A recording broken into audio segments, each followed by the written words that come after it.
Hi, this is Scott Garibay, and today I'm going to be talking about Dungeons & Dragons in the year 2005, the 32nd year of Dungeons & Dragons history. And we're going to talk about the 32nd year of Dungeons & Dragons history through the filter of clear: catalyst, location, entity, artifact, and relationship. Alright, so in the year 2005, who is the catalyst for Dungeons & Dragons? Well, it's a gentleman by the name of Brandon Sanderson, and he will bring out Elantris. So Elantris is the start of a series of multiple series of books that Brandon Sanderson will write. He will come out with a series called Mistborn. He will finish the Wheel of Time series at the request of Robert Jordan's widow, when Robert Jordan, the author of one of the most successful fantasy novels series ever, dies with like 11 books finished and one book left to go. Brandon Sanderson will cut that last book into 2 books, though I think there's actually like 13 books in that series. It's a pretty big, that one thing is a huge event, even in its own event, in its own right, because it will actually kind of build a new path to fiction overall. Like, so if a series is moving along and it's incredibly successful, and then the author dies, how do you finish that, right? Well, the answer is you get a really talented writer who is passionate about that author's work, and so and then also that is accessible to the estate, right? And then Brandon Sanderson finished that series, and it's a really big deal because, like, literally low millions of readers, maybe well over 10, maybe double-digit millions of readers, were really into that series and were really enjoying it, and it was a major turn, right? The reason why I'm talking about it now too is I'm a very, very strong believer that I think there's a distinct possibility that the Fire and Ice series will not be completed by George R.R. Martin. I feel like it's just simple math. Like, it does not, at this point, I'm a big fan of the series, but it's very difficult for me to see that J.R.R. Martin, after 7-8 years now, is legit working on the novel.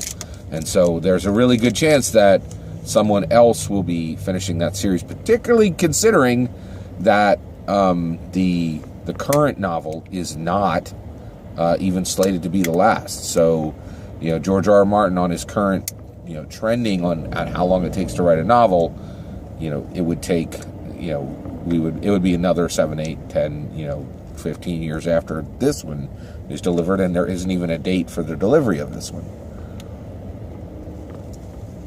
Excuse me. So Brandon Sanderson is really important from that perspective, in that he completed Robert Jordan's work. Now, which is really, really quite interesting. Also, the Mistborn series, Robert Sanderson is incredibly important to fantasy fiction. He is by far one of the most prolific and successful fantasy novelists out there. The Mistborn series is pretty incredible.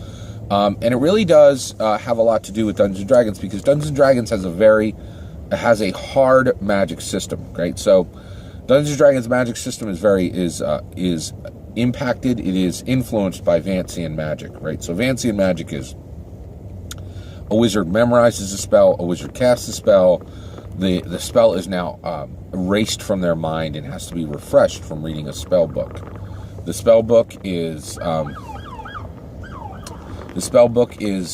essentially, it's important to understand that the spell book, they're written in at a certain rate. In Dungeons and Dragons, there's actually very specific costs for how much each spell costs when it's written into a spell book.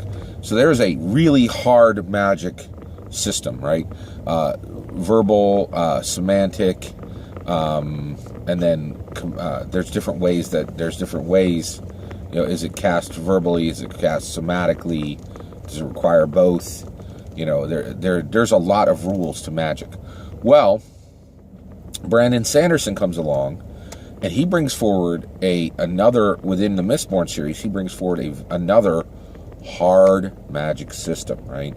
A system that is very much requiring the reader to understand how the magic works. And within Mistborn, that magic is all based on metals, right? So there's allomancy, the mixing metals, and then the casters are actually ingesting metal by drinking small bits of metal in vials, right? And then they burn that metal within themselves to create magic. It's very distinct. It's very unique. There's really not much like it at all, and it really is an example of exactly the type of hard magic system that Dungeons and Dragons has put forward. And it is absolutely likely that Brandon Sanderson is taking his cues for this, not completely, not wholly, but certainly partially from Dungeons and Dragons, right? So again, Dungeons and Dragons is very much impacted by Dungeons and Dragons is absolutely impacted by overall. So Dungeons and Dragons is absolutely impacted by fiction that's being written. But here, especially in 2005 with the launch of Brandon Sanderson, you see Dungeons and Dragons being an influencer on the fiction itself in some really major and distinct ways, okay? All right, so what about the location for 2005? So in 2005, our location for Dungeons and Dragons is Mountain View, California. And this is the location specifically of the Allen Telescope Array. And this is used for SETI, okay? So SETI is Search for Extraterrestrial Intelligence, right? And this is not, actually today in 2019, SETI is in many ways, SETI is in some significant circles, including many scientists, somewhat discredited. Not completely, but definitely somewhat discredited in that we've been looking for a long time. There's been a lot of messages sent out. We have a lot of telescopes looking for intelligent messages coming back, and nothing's been found, right?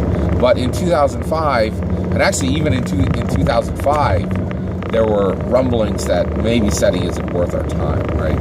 So SETI is an attempt to communicate with extraterrestrials, right? This is a huge, huge deal, for America overall, as in America is definitely one of the most prominent players within this space of trying to communicate with extraterrestrials. And there's a huge amount of academic work that goes into this attempt. There's also some political ramifications based on the attempt to talk to extraterrestrial intelligence. But I can tell you also, one of the reasons why it's important to Dungeons & Dragons is many, many Dungeons & Dragons designers, many Dungeons & Dragons dungeon masters, and many D&D Dungeons & Dragons players are very, very interested in finding extraterrestrials. And the reason why is, if you're spending time at a table because you think it's fun to talk to different, races and different cultures and go to different dimensions, if you want that in your fantasy life, you absolutely, there's going to be a significant number of those people who want that in their real life. So a lot of Dungeons & Dragons fans will be part of the SETI effort and will be sympathetic to the SETI effort. So that is our location for the year 2005. Our entity for 2005 is Jim Butcher. So Jim Butcher writes the Harry Dresden novels. Now, the Harry Dresden novels are the story of a wizard, just like you would find in Dungeons & Dragons, who lives in Chicago today, right? So it's really interesting, and it's all the elements of Dungeons & Dragons mixed into a modern setting. And we're also seeing the rise of urban fantasy in 2005. Now, what's really special about Harry Dresden, though, is Fate and Evil Hat Company with the Fate game will create, actually, the Harry Dresden game is not purely Fate. It has its own rule system. But Evil Hat, and there is a Fate accelerated version of the Harry Dresden game. So there is a Fate version of Harry Dresden role-playing game. But Evil Hat will bring forward the Harry Dresden tabletop role-playing game. So there's a ton of crossover, and of course, many designers, players, and dungeon masters will be big fans of Harry, the Harry Dresden character. And to this day, there's like a dozen novels, right? So at this point, Harry Butcher is moving along, or Jim Butcher is moving along with his Harry Dresden character. It will even spawn a television show, which a lot of people actually liked, but doesn't get enough views to remain on television, and it will quickly disappear. All right, so what is our artifact for the year 2005? Our artifact for the year 2005 is the 3.5 Monster Manual. So at this point, we have the 3.5 Monster Manual. This is the completion of the third complete set of hardback core, the triumvirate core rule books, the PHB, the DMG, and the Monster Manual.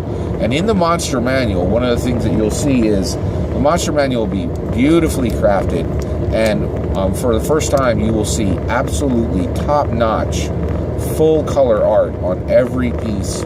And this this Monster Manual is sitting in the middle of bestiaries that are coming out from other companies, because the Open Gaming License has allowed other gaming companies to create bestiaries and to put creatures into their own games, right?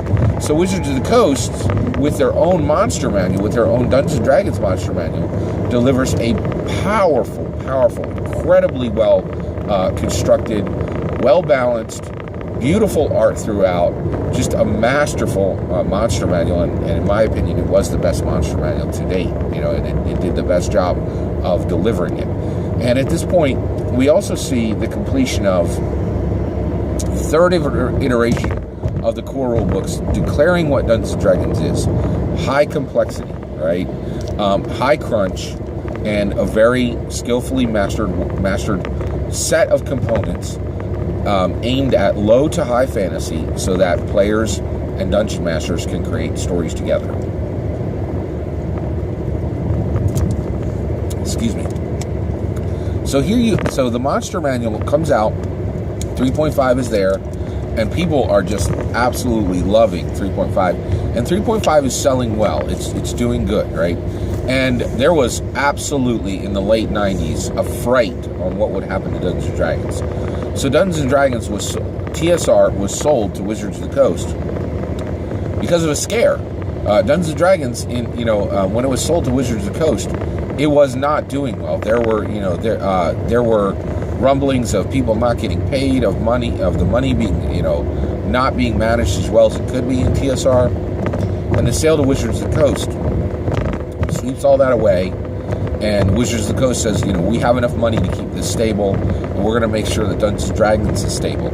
Well, once Dungeons & Dragons sold from Wizards of the Coast to Hasbro really invests a lot into a very professional team, and the people who work on Dungeons & Dragons, these are pure professionals. They're excited about the hobby, but they are absolutely top-notch writers and designers, and so it's important to understand that.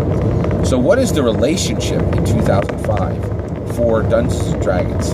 The relationship for 2005 for Dungeons & Dragons is narrative, right? So Dungeons & Dragons is a narrative game, which means that while it absolutely has mechanical aspects to the game, many mechanical aspects to the game, it never releases narrative, right? All of these mechanics are specifically there for the dungeon masters and the players to create very powerful, memorable, compelling stories, right? And so the stories that are being told are, adventurers whose brothers fight beside them and die, or a daughter being reunited with her mother and father after slaying a dragon and bringing home a single dragon scale to them, to the same village that the dragon had scorched 10 years earlier. Incredible stories like this. Dungeons & Dragons is about narrative, right? And the narrative in Dungeons & Dragons games will be so strong that they will be essentially copied or directly moved over into novels, into movies, into anime. Like the narrative there. Log Horizon, or there's a few animes that came directly from Japanese people playing Dungeons and Dragons and taking that experience and investing it directly into anime.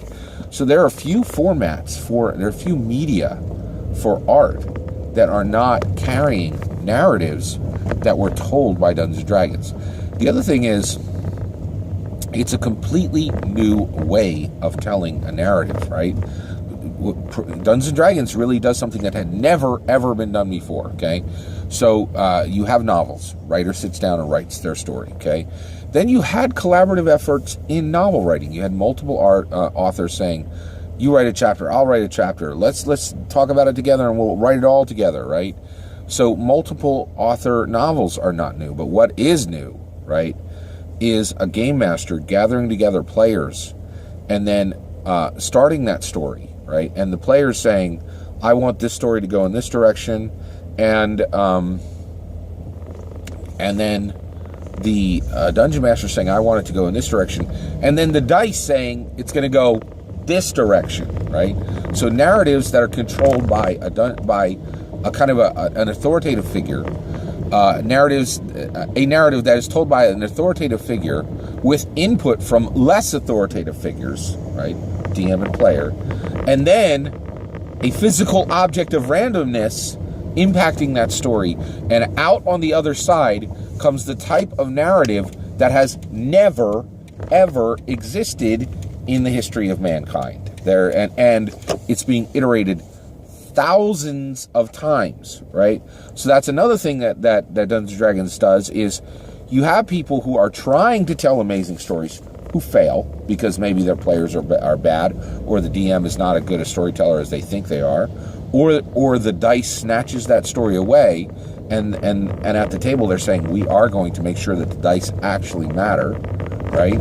So maybe a story fails. But then you also have people who are good at storytelling, but don't really have the idea of telling an epic tale, something that other people want to hear, something that will be truly memorable and will be an epic tale that will last for decades to come. But the convergence of their talent, their love of the game, their friendship, and good fortune in the dice tells a tale that was never expected and only rose because 20,000 games had happened that year. You know what I mean? And so Dungeons & Dragons is a form of narrative that truly has absolutely no peers. It has, and really no parallel, right? The way that Dungeons & Dragons tells stories is truly unique and truly incredible, and truly just a completely new way for stories to be told. That is a clear history of this 32nd year of Dungeons & Dragons history in 2005. Let me know your thoughts on Dungeons & Dragons' 2005. Please consider liking and subscribing, and have a wonderful day.